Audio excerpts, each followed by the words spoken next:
All right. Welcome, everyone. I'm Doug Parks, the Director of Event Programming for MediaPost. My goal is to talk as little as possible today because you have a fantastic panel of experts that I'm so excited for you to hear from on this topic of loyalty. I'm not going to steal your thunder, so Kevin, if you can kick us off with just some quick introductions, and then we'll get right into the meat of things. Courtney, you as well.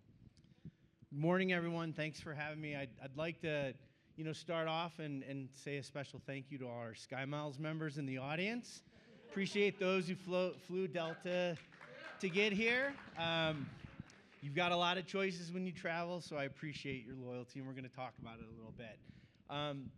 I head up our partnership marketing at Delta, and that includes all of our SkyMiles partners, like our everyday consumer lifestyle brands like American Express, like Starbucks, as well as our travel ribbon partners. When you think about Delta Sync Wi-Fi and the free internet and the Wi-Fi that you get in flight, whether it's with T-Mobile and Paramount Plus. So it's a big part of what we do, and happy to be here.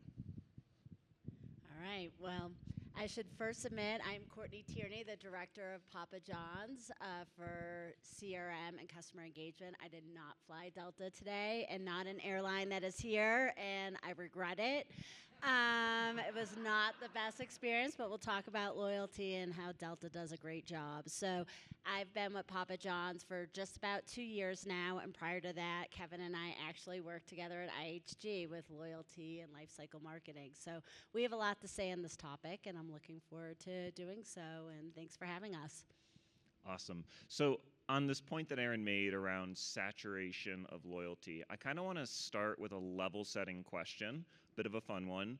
I want to know how many loyalty programs, if you had to guess, are you a part of today, an active member of? And then the subset of that, how many are you actually, truly, little L, loyal to? Kevin, let's start with you.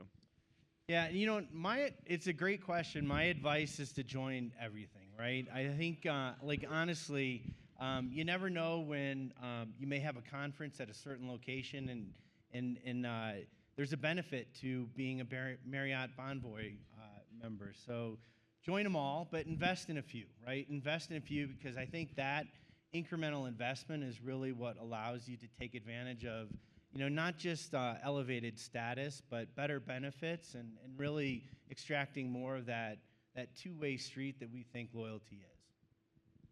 Yeah, I mean, I laughed when I saw that question. I mean, hundreds, right? Because I'm in the business. So I'm always looking to see what other brands are doing. But I agree. I mean, it's a handful that I'm really loyal to, and we'll get more into it. But it's about what am I getting as a consumer, and what is the benefit of that loyalty program, and what do they know about me, and how are they really helping me? And so, again, traveling on a different airline yesterday, I definitely struggled not having my Delta app and my notifications. So y'all do a great job.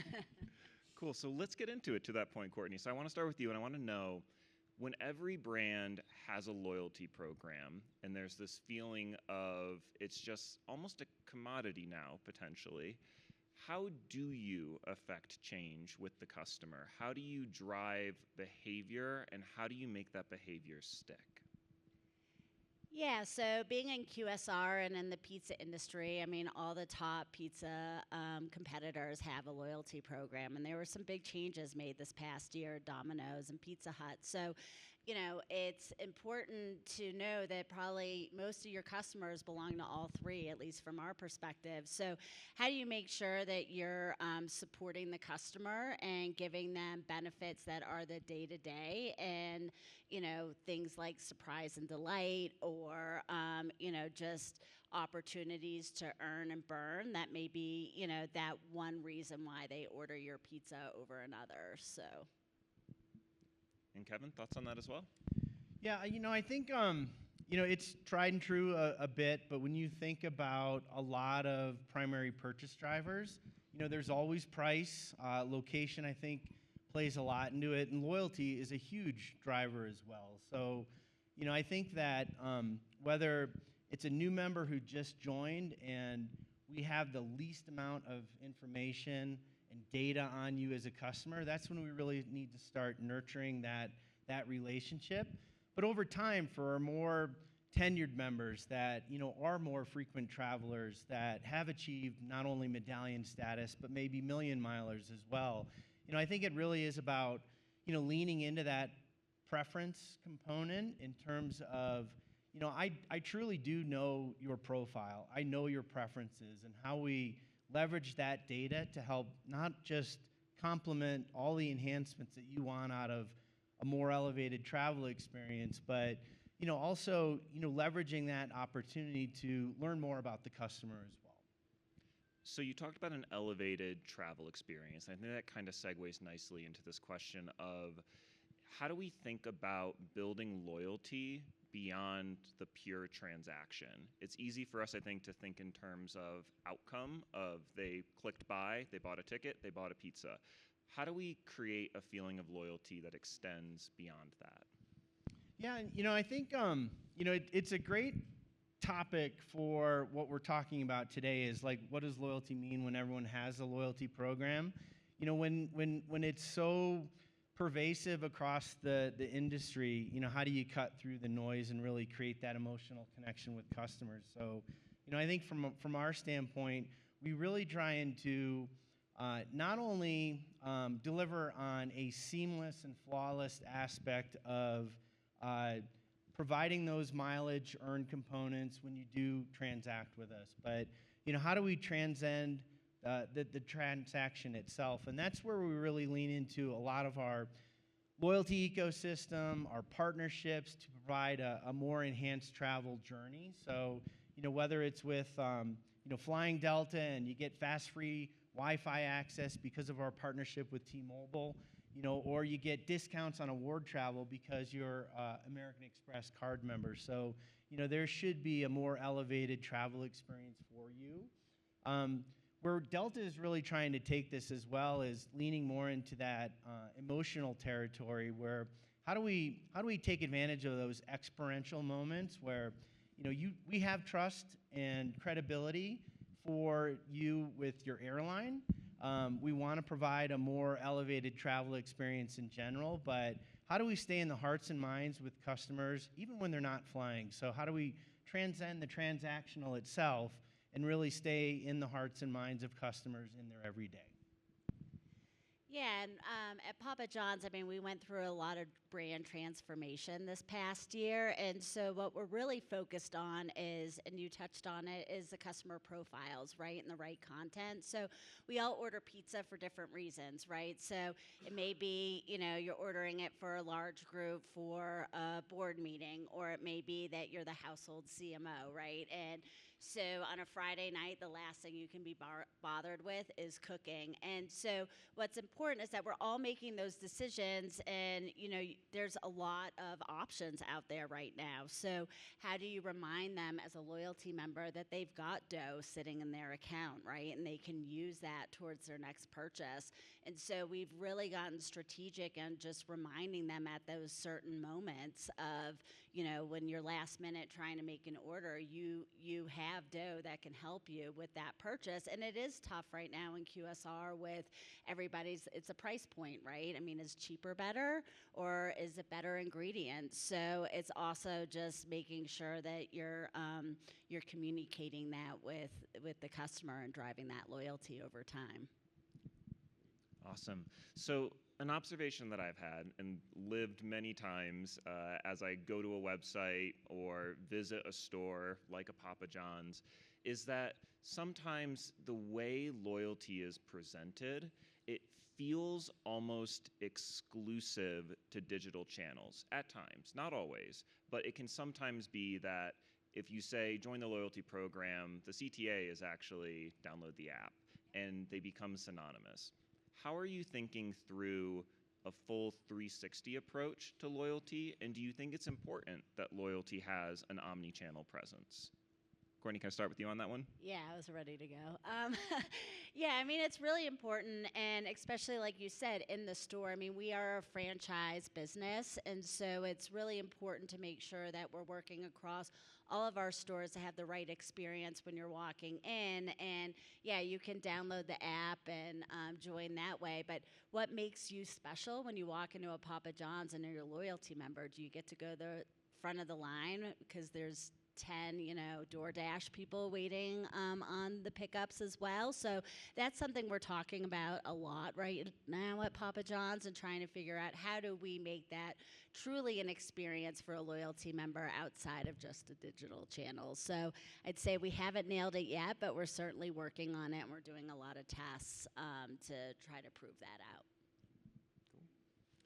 Yeah, and I'd add, I think Papa John's has a fantastic birthday recognition program. We've recently implemented one at Delta, and I'll talk about a couple other journeys. The journey towards status, when you're achieving medallion status, whether it's silver to gold, gold to platinum, platinum to diamond, or even, that really unique milestone where, on average, it takes 22 years for a traveler to hit million miler status. So that's truly a moment to celebrate. And I think traditionally, especially around email, all of our outbound recognition programs have always been primarily through the communication itself. But I think we found so much more enterprise value and an emotional connection with the customers by really operationalizing that whole recognition moment. So not only do you get an email on your birthday, as an example, or when you achieve a higher level of status, but how awesome is it that a flight attendant can recognize you in flight, that you're a recently obtained platinum medallion member, or you just achieved your first million miler. And I've actually been on a flight where that happened, and it was really cool to see. So I think that's a great example. I love that you said it can take 22 years to reach that million-mile status, because often as marketers and as companies, we think in terms of fiscal weeks or quarters, and loyalty can take years and years to truly cultivate and develop. So how are you thinking that through for your programs? Not just in, hey, I got to do a QBR next week, but I need to actually grow this customer's attachment over the next 24, 36 months and beyond. Yeah. I think what's great about what so much of us touch across our various brands, is that we do get to live in the data, we do get to influence customer behavior, and it's a combination of what do I know about this customer's profile? Are they traveling for business or leisure? What's their demographic? What's their gender? So I can help tailor content to speak to their interests. What do we know from their transactional history? What did you do last time? Did you have a service failure? Anything we can make an improvement upon, after the fact? But then also, even your life cycle. Are you a new member? Have you been a medallion member for 10 years? I mean, that is a very important data point to lean into, and because it does influence their needs and expectations quite a bit.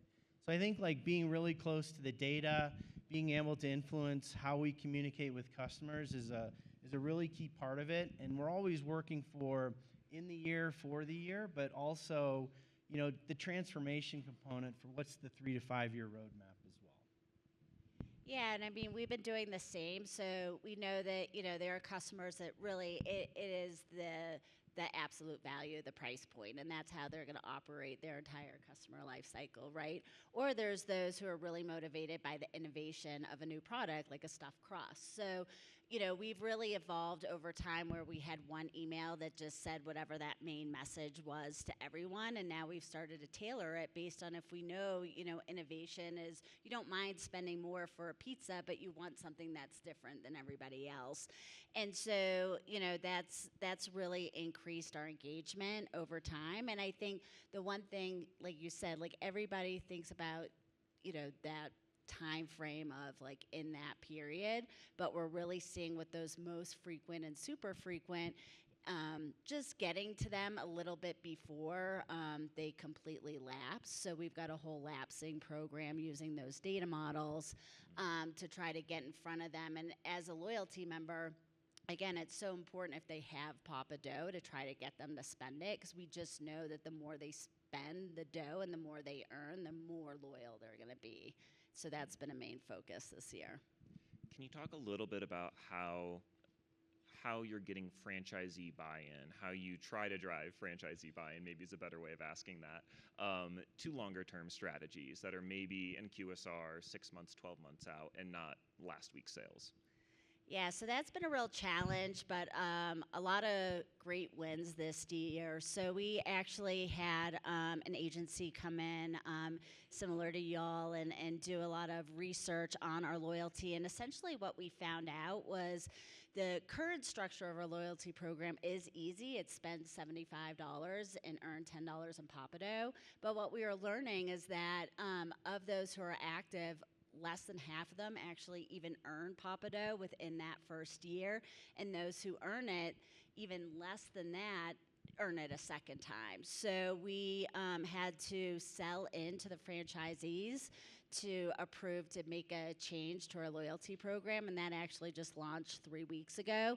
And so the only change we made was you earn $2 in Papado for every $15 you spend. And what we've seen, and the data is confirming in these past 3 weeks, is that loyalty sales have gone up and redemption has gone up. And we know that long term, we're going to drive more loyalty and revenue. So, it's just really important to get in front of them and have them be part of that strategy. And we even tested some ideas with them first before launching.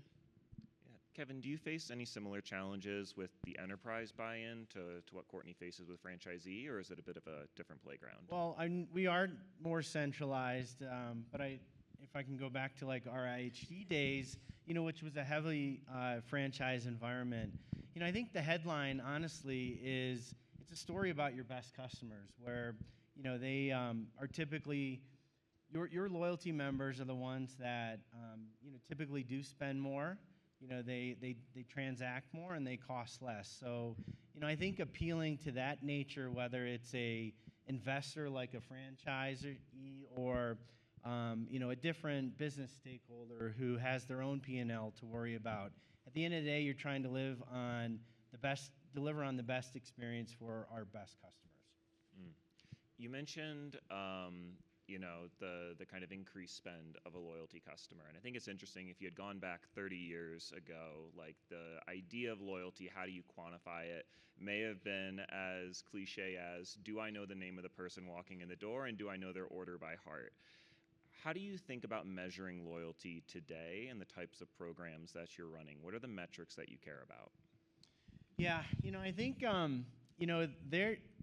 there almost needs to be a new way to measure for a new way to market. I think what is tried and true for things like loyalty contribution, that is where the ROI is, and that's why, so many brands are investing into limited time offers, because it drives impact, it's easy to measure, customers respond to it. I think as we lean more into experiences, it needs to be a new way to measure impact, because it's not necessarily about ROI when you invite 100 members to an Art Basel event in Miami. It's more about their sentiment and their affinity for your brand and for your loyalty program. So just a sponsorship, I think, with a new way to measure, a new way to market. Yeah, I would agree with that. We do see that our members, they spend more on ticket and they spend more on frequency, but then it's also, for the most frequent, if you're going to give them the richest offers or you're going to give them early access to menus, how do you measure that? So I know you had mentioned ROAS, we look at that and customer sentiment, but especially with working with franchisees, all they're looking at is how did sales do in their business that week. So they're looking at ticket and overall revenue. So, it takes time and it takes trust. So I do just want to throw out to the vendors in the room, it sounds like there's an appetite for a new measurement model that incorporates some of these softer analytics. So maybe by Wednesday we can regroup on your first draft of what that looks like. But cool. All right, so we've talked a little bit today about measurement, and we heard earlier about the importance of having your tech stack well aligned. So for all of the data that you're collecting, how are you using it and over what time period to shape and push your programs in new directions? Like you talked a little bit about, Courtney, redefining how your points are earned and kind of shifting those around. Can you talk a little bit about like how you were looking at that data to reach those decisions? Yeah, so we actually went through a transformation with our data over the past year. And so we actually moved off of a CDP and we moved all of our data into our master data warehouse. And then we combined all of our platforms into one. And so from that, that really gave us the ability to look at the customer in full and not look at it from what is this data warehouse telling us and what is this channel telling us. So for the first time, we were able to see like how do our customers not only how do they purchase, but how do they engage across all of our channels. So we can see who's opening email, push, SMS, and start making some strategic recommendations back to the organization on how we talk and engage with our customers. And if we didn't have that, we wouldn't have been as successful when we made the change to the program this past 3 weeks, because we were able to communicate across all of our channels and all the customer experiences together between digital, social, email, own channels. Yeah, and I'd just add, maybe there's 4 to 5 different categories that you can look at. From a customer data standpoint, it's like, who you are. Like we've got your profile information. We know what to do with that. It's only as good as customers provide. And brands should also be doing data enrichment as well. We know what you do. Predominantly, that's based on your transactional data with us, but the best predictors of future activities, what you've done in the past. Contextually, I think it's really exciting to stitch all of these channels together. Like, why would I send you a promotion about beach destinations in Florida when I know you're on our website looking at ski destinations right now? So, like, really using that real-time context to help influence. But one of the most exciting is really that propensity modeling. Like, what do we think you might be doing and what you might be interested in? Based on customers that look like you, here's what a next best action might be that we can put in front of those customers to drive the behavior that we want. Yeah, I love that. And there's so much we can do with a customer once we have them in the system. Can you give some recommendations about how to first acquire that customer? And in today's environment, do you have to give away something for free to get their foot in the door? Courtney, do you want to take that one? That's a good question, and that is something that we're struggling with a bit, and that we are doing actually some tests as we speak right now to figure out, is it a free product? Is it points? Is it dough? Or do we need to offer anything? So I don't know that we have the answer yet, but I think what's important is that you're testing it out and seeing. And I think, too, it just varies by person, right? So, I don't know that I have the silver bullet yet at Papa John's. I mean, pizza and QSR is a little bit different than brands of the past I've worked with, but we're trying to figure that out, yeah, for sure. Yeah, and I would add, just that you got to fish where the fish are. So, I think leverage your transactional communications to really take advantage of data capture and getting customers to sign up. We've evolved quite a bit from an acquisition focus into more of an engagement focus. And I think, you look at some of the reasons to believe, like miles don't expire, or, you can use your miles on thousands of flights worldwide. They're all really compelling value propositions for the customer. But, recently with fast free Wi-Fi access exclusively for SkyMiles members, that's the best acquisition we hook. And every brand can do that if you have that environment where you can take advantage of it, in store, in your product experience, to really give a value exchange for customers, to give you their information because they want to hear from your brand. And I'll give one more example. So one of the tests that we're doing, like we're all talking about our email, SMS, and push channels. Well, what about the pizza box, right? So we're putting a QR code on our pizza box and testing out some richer offers, like 40% off your next offer when you join, free breadsticks. So again, it's even just thinking literally outside the box and using the pizza box as acquisition. So we're testing it right now in corporate stores to see how that does. Oh, that's exciting. Yeah. Very cool. All right, so my final question for you both today. I had an old leader that always stressed the importance of coming back to your first principles and never losing sight of those. So what are the table stakes in your loyalty programs that you just simply can't touch or shouldn't touch? And then maybe more importantly, how do you identify those moments where it makes sense to break from what you've done in the past to try something new? I don't remember this on the list. You know, I think it's really about making sure that if they say they don't want to be contacted, right, by a certain channel, let's make sure that we're, you know, adhering to that. So you talk a lot about we have robust data and profile and preferences. If we're going to take the time and ask a customer to let us know what their pizza preferences are and they say it's pepperoni, then let's make sure that we're communicating pepperoni to them and not something that they're not going to want to hear from us on, because why did they take the time if we're asking it? So I think for me at the core, it's about, you know, everybody has a limited time, and so what we're asking our customers for, we better make sure that we're, you know, at the end of the day, that we're adhering to that. And I think that that's really important. Yeah, and then I think I would just add, you know, airline loyalty programs have been around for 40 plus years, so we have a lot of legacy to learn from.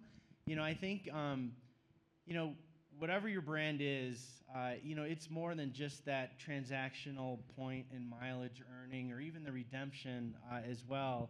You know, I think we are really trying to unlock the value of being a member, where SkyMiles isn't just a program of members, but rather it really is our membership brand, and that is the relationship that Delta has with all of the travelers that choose to fly with us. So I think, like, you know, the deal breakers is just, you know, always understanding what customers really want and expect and delivering on those flawlessly, but, you know, also using the insights and tapping into cultural moments and trends to really deliver more on that emotional connection that they're looking for. And, you know, that doesn't necessarily come just within the transaction. Yeah. Yeah, I would agree with that. I love that, because I think the common thread between both of your responses there is always putting the customer first. And I think we'll find that is the theme of these next few days. Yeah, and we definitely get pushed, right, when sales are down, like just send it to everybody. And so, you know, it is a balance. Cool. All right. Would love some questions from the crowd, and thank you both so much for coming up here and speaking with me for a few minutes. Hi, Kelly Haggard from Synchrony. So I have a question. I see a lot of these QSR brands that have super fans, that they're very, very engaged, bringing into their weddings, their clothing, everything else. Do you see tying that in for loyalty points in the future to reward them for these kind of behaviors with the system you already have? Yeah, actually, we've talked about that. And one big thing on social media with pizza is brides, believe it or not. So a lot of brides will order pizza on their wedding day, and we've got a lot. Yeah, there's like a whole thing about it. I had no idea either. So it's a whole thing about ordering pizza on your wedding day, and we have a lot of social posts around it. But you're right. Like, how do we get more brides to do that and become loyal? Do you give them points for that? I mean, we haven't yet, but we've been talking about it. Another thing, and this is something back in our IHG days we did, was user-generated content. And so we would give points to IHG members who gave away their experiences and their pictures, and that's something that we're working on at Papa John's. And yeah, it's a whole thing. People are really passionate about pizza, and that's awesome. So.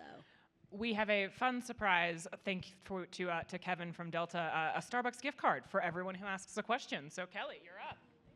Yeah, now all the hands come up. Now you know there's something involved in it. This is on Kevin.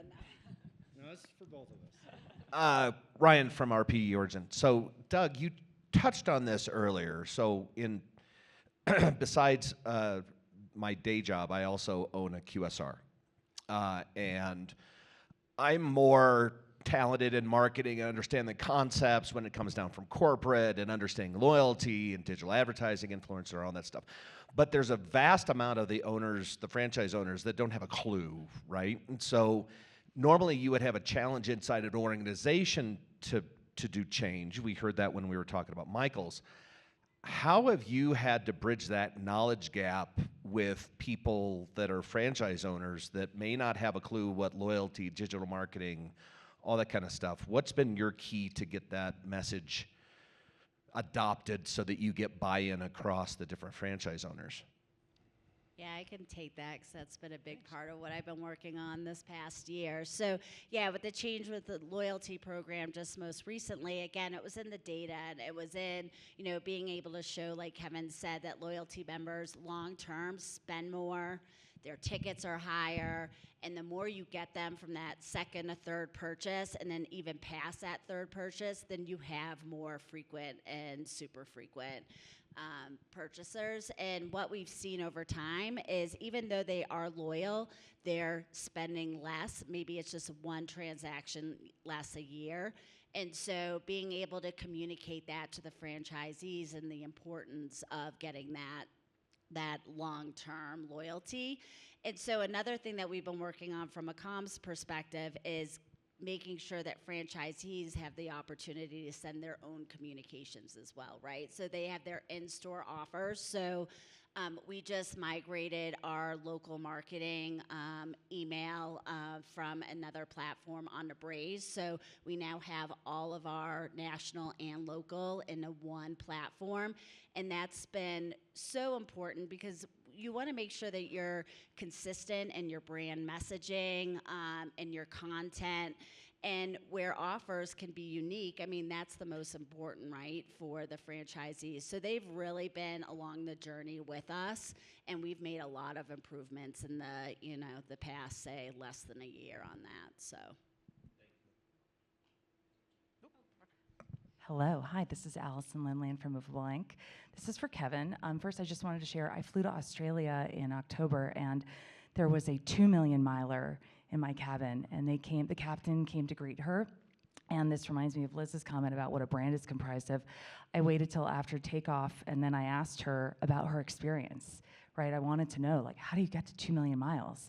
And she said, every time they thank me, people want to know. And so she's just out there being such an amazing ambassador for you. And she was happy to tell the story. So it was just such a great moment about how brands are made up of, these stories customers experience every day. So though we have the pleasure at Movable of working with many airlines, I am incredibly loyal to Delta and have had such a great experience. I'm a huge user of dining rewards and the shopping rewards network, which I'm avidly using right now for Christmas shopping.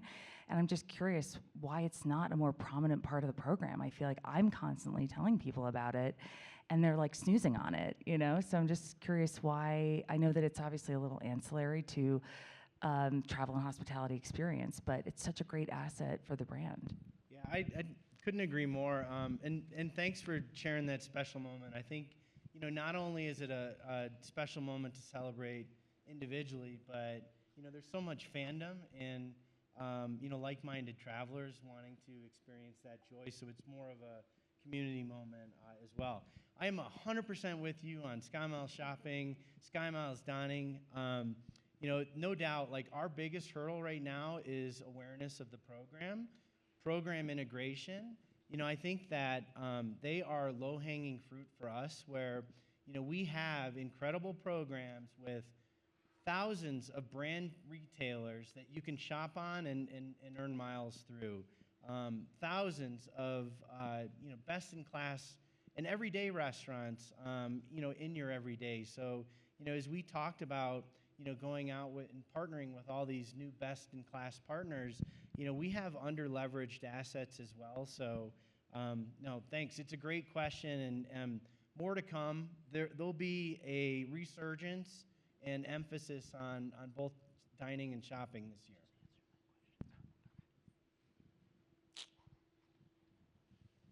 I got you, Kim, waving the hand at me and everything.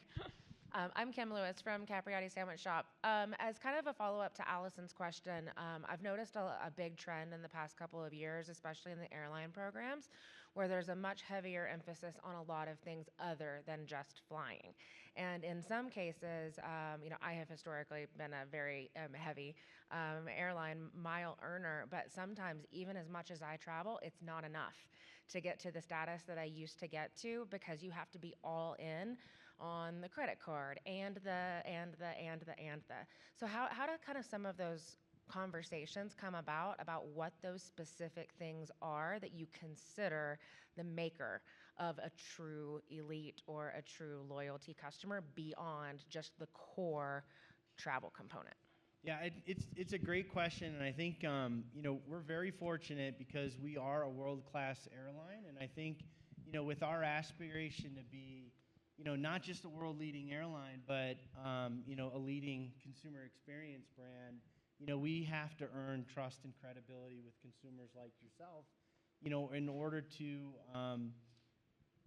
deliver on moments that also matter. So yeah, you'll come to Delta for all of your airline travel, but there's a lot of adjacent travel, whether it's through hotel, through car rental, through ride share, through cruising activity. So I think that travel adjacent category, we've invested quite a bit into that as well. And then I think we again are leaning more into experiences. Like at the end of the day, like, your membership as a SkyMiles member really should be the unlock where you're not just coming to Delta for your airline needs, but really for all of your holistic travel. And if we do that job well, earning that trust and credibility, we can also stay in your heart and mind on an everyday basis.